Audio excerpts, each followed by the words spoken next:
Longtime elementary school teachers, which of your former students surprised you the most by their adult life outcomes or personality? I had a severe speech impediment in elementary school to the point where teachers would foist me off in the reading room for kids with learning impairments and difficulty reading to get extra assistance during class, despite the fact that I was writing and reading at a very high level. The only person who vouched for me was my speech teacher.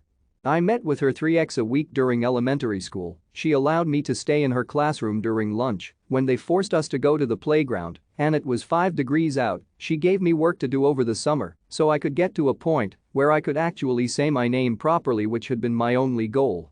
She encouraged me to tell my 5th grade teacher that I was reading at a higher level than he suspected, and, buoyed by her confidence in me, I did it and was moved to the highest reading group. I just told my parents this story earlier this year and they were so angry I had been ashamed to share, but grateful I had an adult vouching for me. I ended up graduating speech in 5th grade after years of working with her, and she was so proud. She had changed my life and given me the gift of speech. She believed in me when other teaching professionals simply heard me talk and assumed that it was easiest to assume I was a slow learner. I am now the communications director for a government official in my country. I messaged her on Facebook when I first got my job to tell her that I wouldn't be where I am without her. She remembered me, of course, she said. I wouldn't let her forget me, and she couldn't be more proud. She is one of my biggest online cheerleaders, and I couldn't be more grateful for her work. I quite literally would not be where I am without her.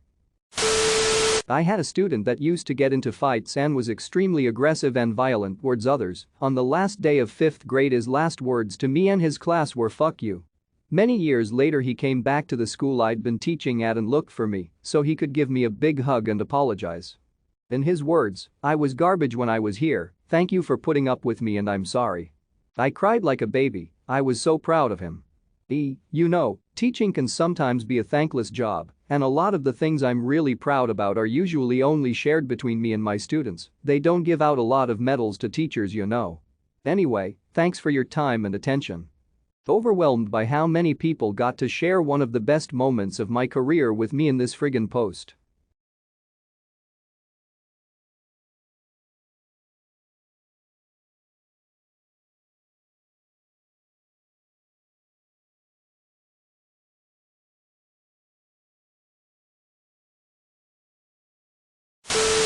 I taught in a low-income, high-immigrant community for my entire career. I loved where I taught and still have tremendous fondness and admiration for the community, as powerfully challenging as it was to teach a population with such limited resources.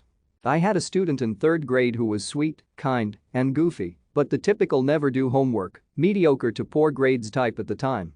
When I moved up to teaching middle school and had him again in 6th grade, little had Changetti liked him as a person quite a lot, but academically and effort-wise he was a solid messy D student. Fast forward a decade or so, I had to retire from the classroom early and a bit abruptly due to a health crisis, resulting brain surgery, and the aftermath. This devastated me. At the time, I posted about how much I miss teaching and my heartbreak over it on my Facebook page.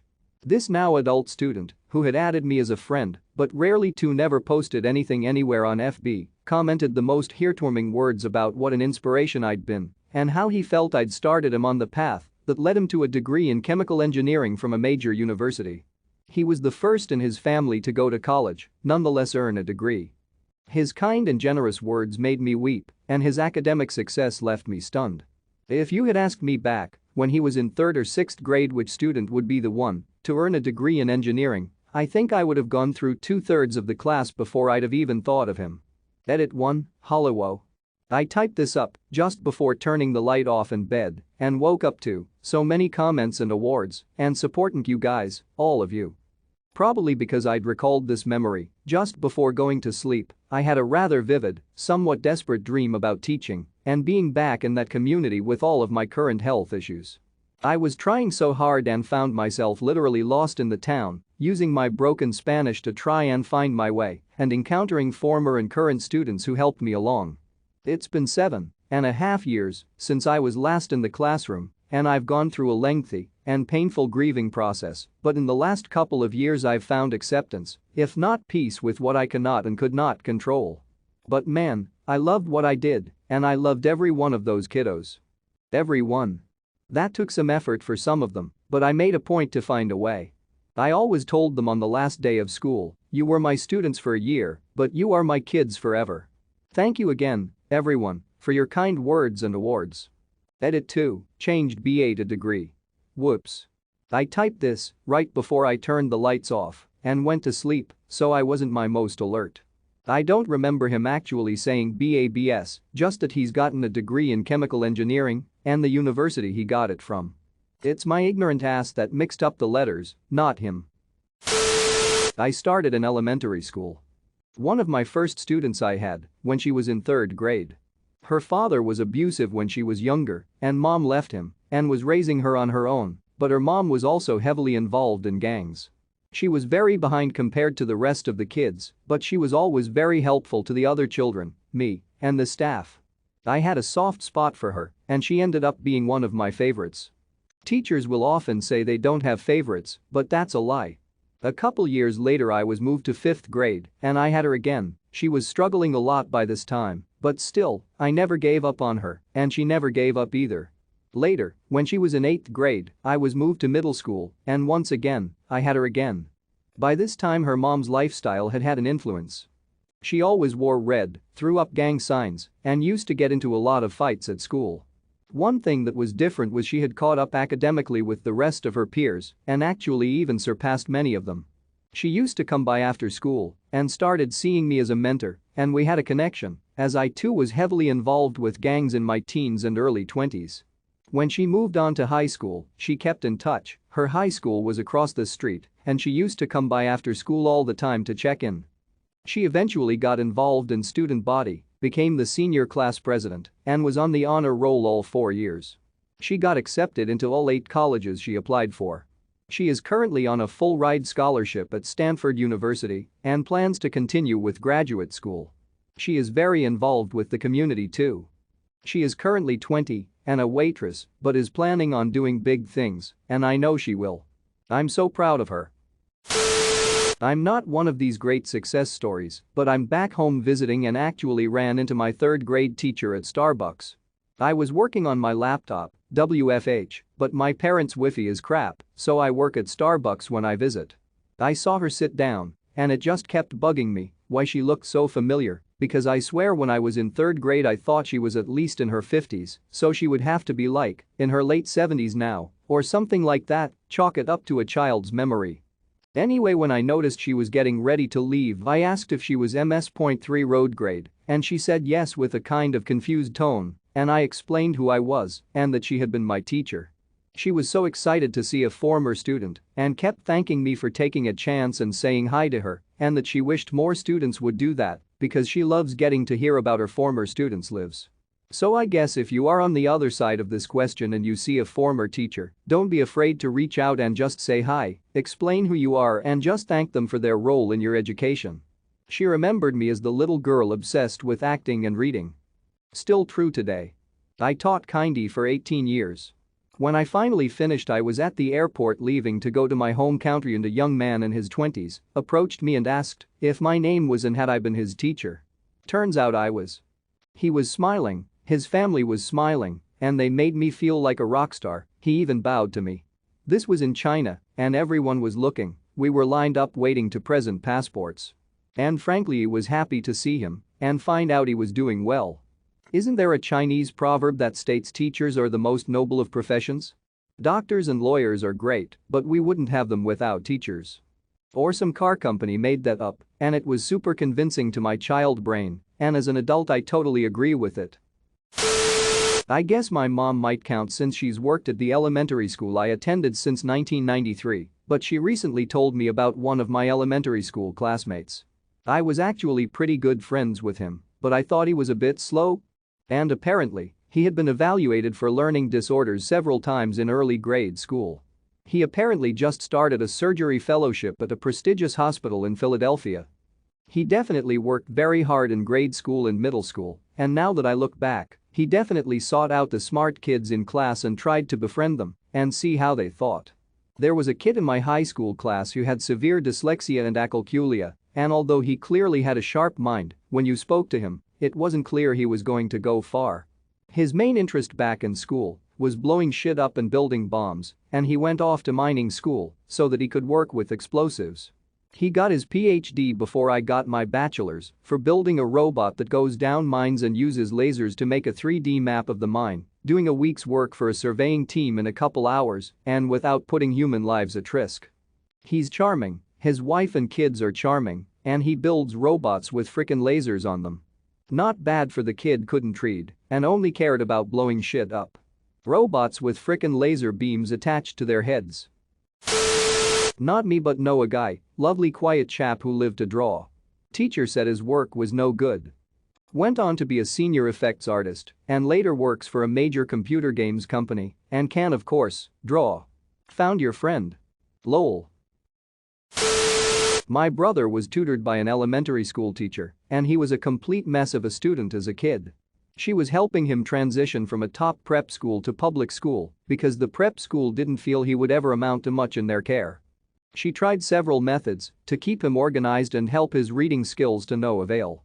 She continuously checked in with his teacher, worked at the same school to see his progress and constantly had to talk to him on behalf of the teacher. Everyone loved him, he was just an utter mess. We ran into her a year ago and got to tell her that he got a full ride to law school at an Ivy League school. Blew her mind, but proof that some kids thrive in different learning environment. Terrible through traditional school, but when he got to college, he thrived because of breaks between classes, time to study, picked his classes which were focused then trying to cover 1,000 topics in a year, and got to know his teachers. Thank goodness for my parents holding out hope all those years, haha. We call it primary school in the UK, and my mum's friend taught Ewan McGregor in P5. Apparently he was just a normal kid, youngling.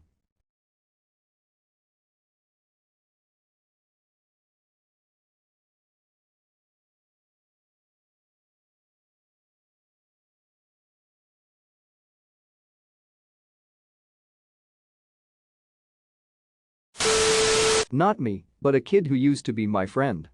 He was studios. He got good grades. Teachers loved him. He was well behaved. He wasn't bullied. He didn't bully other kids. He had a lot of friends.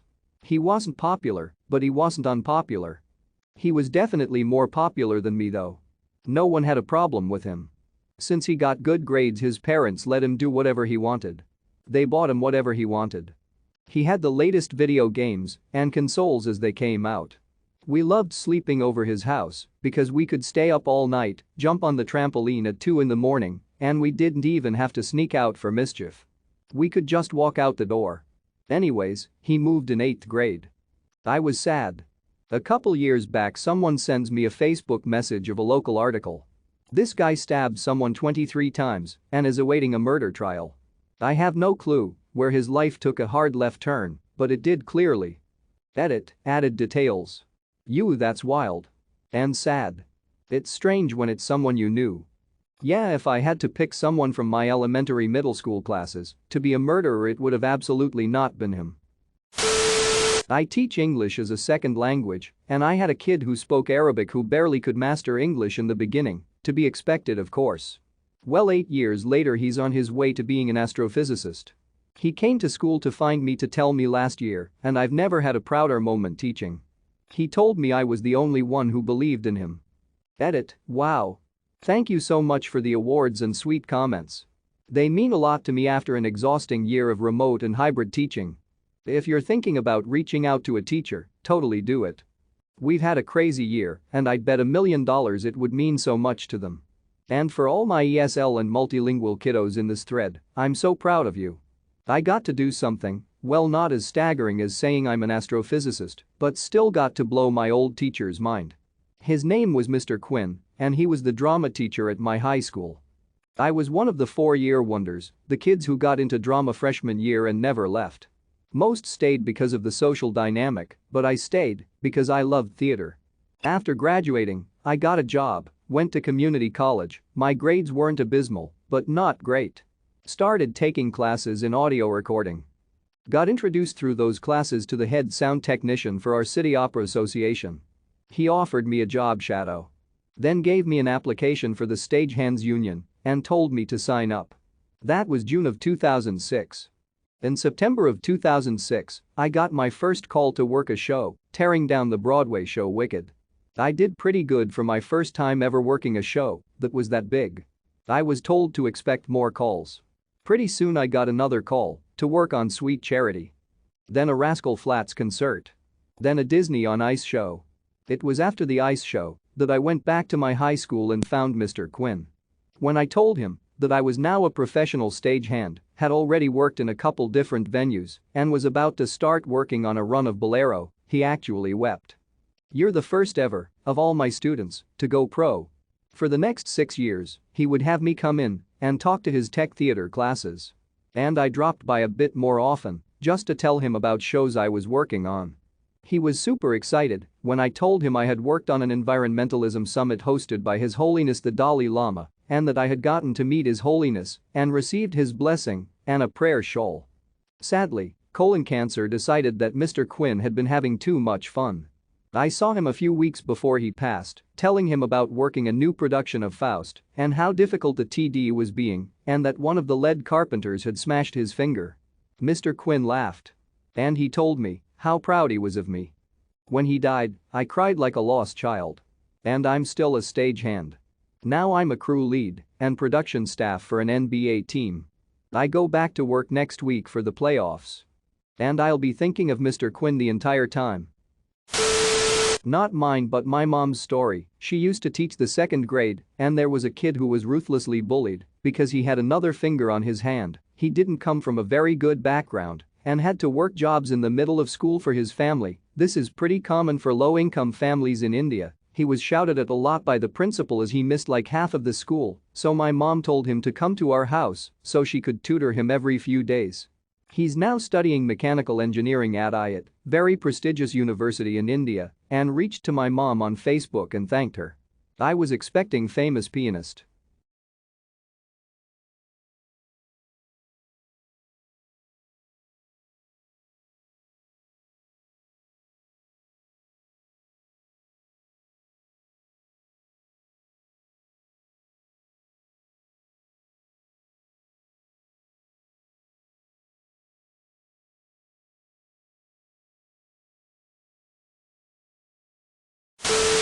Not an elementary school teacher, but as a former child, I have something to say for Mr. Foley. Fuck you Mr. Foley, in good at drawing.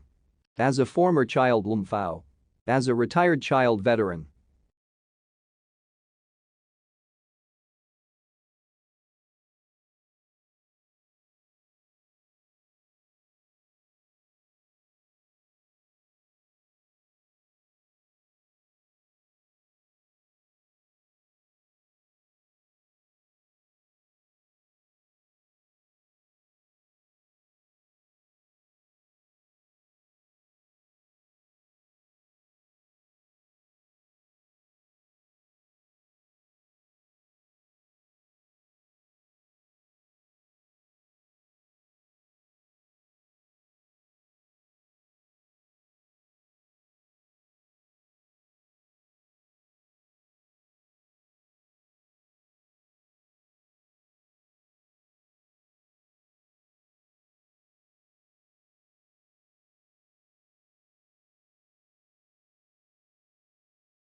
I've been on our PTA for a long time, does that count?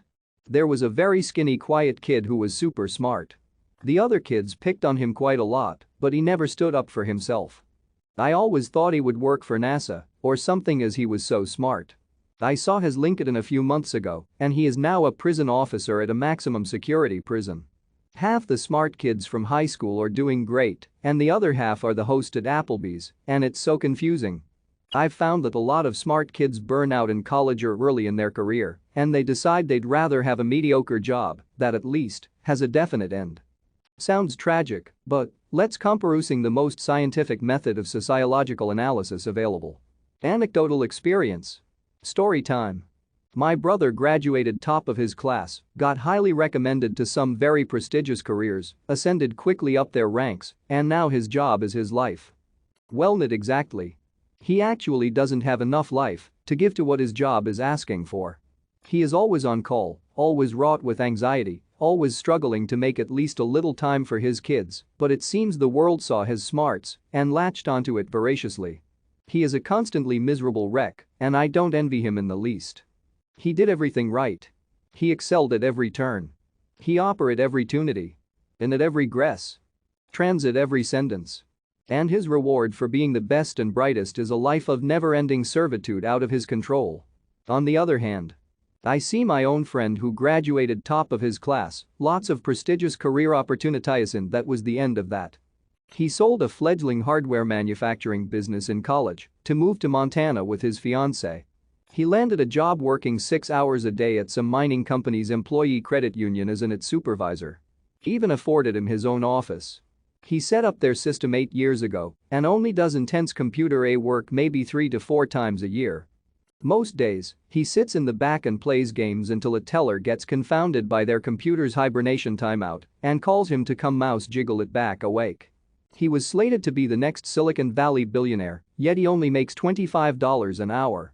But quittin' time is quittin' time, and nobody gets to bother him before 10 or after 4. Every day, he goes home to his wife, they watch movies, they host tabletop gaming nights with friends, or they walk 2 miles down the town's only boulevard to get ice cream. And best of all, be thumbing his nose at the perceived opulence of some Silicon Valley hustle, he doesn't even pay California taxes. His professors might say he squandered his gifts, but I think he decided early on he would rather squander his potential than squander his own life. Their LinkedIn profiles might make it pretty clear who is the more successful person of the two. But my experience in being around them and seeing how happy they are with their lives tells a different story. Sometimes, the smart thing to do is discover that one's time and sanity is worth more than a fat paycheck, because even the fattest of paychecks are worthless if your job doesn't even let you enjoy your off time. I had to be tutored for reading during elementary school. The same teacher came to my house after school a few times a week to help me. Years later, my mom ran into her and she asked how I was doing. She was so incredibly happy and shocked to hear I was an English major applying to library science graduate programs. That's so awesome. What exactly is library science, BTW? It sounds hella cool. Thanks. And library science is basically an overarching term for the study of librarianship, information, and often archives. It's literally library school. We learn how to be librarians and/or archivists in some programs. Not a lot of people realize how much work goes into running libraries and archives. I actually just graduated with my master's in library and information science.